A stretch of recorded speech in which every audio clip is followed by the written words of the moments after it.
Wacky Wednesday. How are we doing, everybody? It's your man, host this hour, Sammy, the man McIntyre. We are back. Moving the Chains podcast, repping the sign. Hope we're doing well today. I had some contract news go down.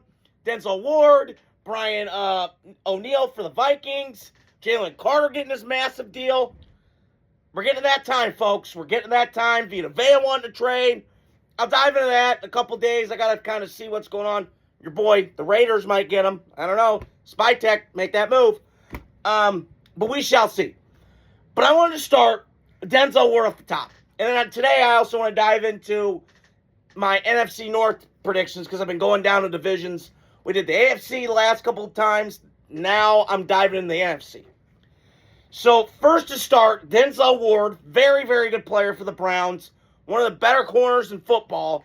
He just got a 2-year, $62.2 million deal as reported by Adam Schefter. Adam the man Schefter. So here's my take on that. He's been a great player for the Browns. It just has sucked that the Browns have been a dumpster fire for most of his time. They've been to 2 playoff games and won one of them. I think he's 1-2. So he was part of that draft class with John Dorsey. If you guys don't remember, it was with Baker, it was with Myles Garrett, and Nick Chubb. So Nick Chubb, Myles Garrett was first, and then it was Baker, Denzel Ward 4, and then Nick Chubb second round. They're all gone. But he's still there. And this is a great sign for Cleveland. Listen, he's one of the better corners in football. If somebody asked me top 5 lists, Sammy, who's your top 5 corners? It ain't hard for me. I would go Surtain, Stingley. I'll throw him in there. Probably J.C. Horn, but he can never stay healthy, but I love him. And then the 5th spot, I know I said top 5. I'm showing you guys short here. I go Lassiter from Houston. Same team. And he's on there because he shadows the best receiver. I believe Jamar Chase last year when they played, I don't think he had a catch. I mean, I think he had some catches, but I don't think it was a lot. I think he caught a touchdown. Memory's serving me weird, but I think he did. And then he played Devontae on Christmas Day about 5 years ago in Green Bay. They had a tough time, but Devontae was a hard matchup for anybody. He still is, even though he's at the, latter part of his career. So that's a very good signing for Cleveland. Kind of gives you a stable on that defense. It's going to be weird not seeing Myles Garrett, but we'll see. I don't know. I think Cleveland's going to have a hard uphill battle this year, but time will tell. But very good signing by the Browns, and like what their direction is on defense, and they're signing the right players. So today we're talking about the NFC North, which kind of hits home for me. I've been a Packers fan since 2007. I got family in Chicago, and I've always appreciated the Vikings front office. Their organization, I found out that in 25 years, they've had 5 losing seasons, really consistent. I know they haven't won a Super Bowl. I know they're I've always said, Chargers, shittier weather, but always in competitive, always well-run, stable, as long as I've been around. So today, I'm going to touch on who's going to win it and why. So, excuse me.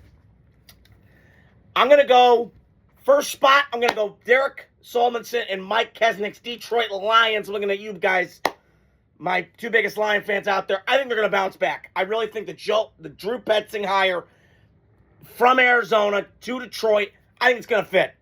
And they're stacked offensively, personnel-wise. They have Penei Sewell. They have their center. They had some shape-ups on the offensive line. Now they're intact. They got Blake Miller from Clemson. They have Penei Sewell. They have Jared Goff. They have Jamison Williams. Sam Laporta comes back healthy. This offense is going to put up points. And quietly, mind you, Jared Goff's put up 4,000 yards last 4 years. Again, underappreciated quarterback. And I would take him over Caleb. Hot take any day of the week. Sorry, I know. DM me, hate mail me, I don't care. No bullshit, no nonsense, just grinder, tough guy. And fits that Detroit culture. Fits him, okay? So I got the Lions first. They're going to be better on defense. Secondary still a concern. Terrion Arnold mess. I got it. But the way that they're building this football team, Brad Holmes, Dan Campbell, it just fits. And they're well run. They got it well established now. They're one of the better well-run ones in football. So I got Lions at 1. And at the 2 spot, I'm going to go Green Bay Packers because we keep forgetting with the Packers, this team was 9-3 before they had 2 players go down, and it wrecked their season. Now, the playoff game, I got it. Whole nother story. But if we're going to sit here and bang on Jordan Love for that playoff game, that's horseshit. He didn't play bad at all. Jordan Love played great in that game. That defense and that team let him down more than ever. And it seems like that happens more often than not with the Packers. I'm not banging on anybody, but it kind of feels that way. But, having said all that, I like Jordan Love a lot. I like Matt LaFleur. Been critical of him at times. But I like this infrastructure. They're always well run. It stems back from Ron Wolf and what he started, and it kind of trickles down the way that operation runs. So, mad respect for the Packers. I got them second in the NFC North. In the 3rd and 4th spots for me, I was kind of having a hard time with this. If you would have told me I could get Sammy Darnold with this Minnesota team right now, I would put them 3rd and Bears 4th. But the way we stand today, I'm putting Chicago 3 and them 4. Now, the reason I'm not putting the Bears in 2nd place, because I know Bear fans, they're all hype in hell, and I get it. Ben Johnson's a rock star. He's a badass. He's like Kyle Shanahan of the Midwest. Run the ball, intense, tough guy, fits that city. I got all that. But you got a weirdo quarterback. I know he's talented, but he's got to complete 58% better than his passes. That's pathetic with that coach, that weaponry, all that stuff. Got to be better than that. And if he has another shitty year like he had last year, let's be honest, I know he had all those comebacks. But as my dad and I talked about it, that gets exhausting.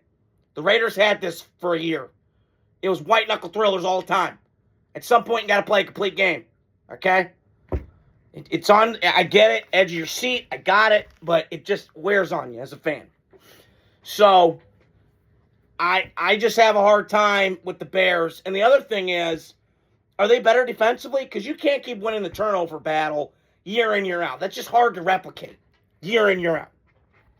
That's one of the things. So the second thing is they lost their center, Drew Dolman, which is huge. Nobody's talking about that. That's undervalued in football. Quarterback, center, exchange. That, because the center calls out everything. He's calling out what front they're doing. He's calling out, this linebacker's coming. Hey, where you got to go? You got to pick up that second backer, trying to get him to the second level, create a run lane, pass protection, all that stuff. He's the guy in the center. I've always said a center is like batteries in a remote, right? You put one in, and then everything else kind of flows. So, in the TV, the remote to the TV works better. So, it's necessary. And I just have a hard time with the Bears losing their center. You still don't have a pass rush. I know they tried going to the Max Crosby thing, and that kind of, I wouldn't say blew up in their face, but kind of weird. So, I have the Bears at 3rd. In the 4th spot, this ain't hard for me. The Vikings are going to be bad this year. Now, I'm not saying, bad in terms of, 3 wins. Like I said before at the top, they're very well run. But right now, I don't think Minnesota's well run. They got a new GM from Seattle who's learned from John Schneider, who I'm sure taught him lessons of how to build a front office. But you got the J.J. McCarthy mess. You got Kyler Murray, Mayor Munchkinland there. I like the coach. You have their defense. It's just going to come down to the quarterback play. Now, whoever that is, I'm guessing it's probably going to be Kyler Murray, Mayor Munchkinland, midget. So he'll be playing. But I would not be shocked if Justin Jefferson, who's been a good soldier, finally says after next year, enough's enough. I'm going to pull Randy Moss. I'm out of here. I was here for a while. I'm over this. And he should. Because Justin Jefferson, the year that he had last year, that's no excuse. Come on, man. If you're a quarterback playing for Kevin O'Connell and you suck, that's on you. There's no excuse. You have T.J. Hawkinson. You have Aaron Jones. You have a decent offensive line. You have your tackles secured. Christian Darrisaw and Brian, I think it's O'Neal or Neal. You have those guys locked up. And you drafted a decent center.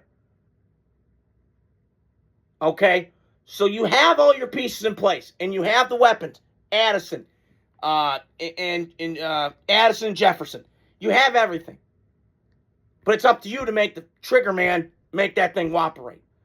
Because I said this before, in my life, when the Vikings have had competent quarterback play, it was Dante Culpepper early before he fricked up his knee. Brett Favre that one year, Sam Darnold. You go on and on. The Vikings are very competitive and well run. So it's going to be fascinating to see how that operation works this year. So that's what I got today on the NFC North. I touched on the Denzel Ward thing.